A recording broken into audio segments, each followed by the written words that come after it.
And my challenge for you this week is actually a really practical thing that will help you do this. When you go home today with your family, with your spouse, whoever it is, I want you to start thinking of ways that God has been faithful to you and start writing those things down so that we don't forget. Just like when I needed to tell my dad something, write it down.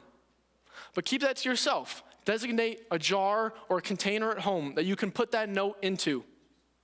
And from now until, let's say, the end of this year, I want you to do this. Every time you think that God has been faithful to me in this way, write it down, put it in the jar.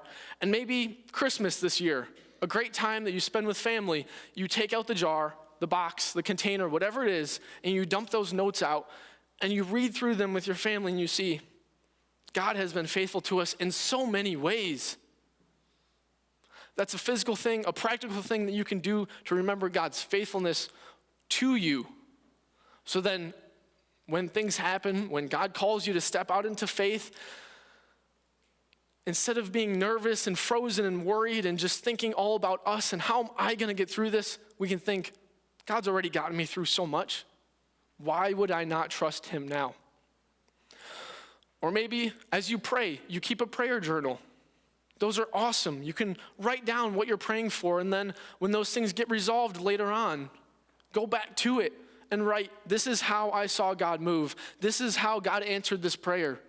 It may not be how you wanted him to, but this is how I saw God answer this prayer.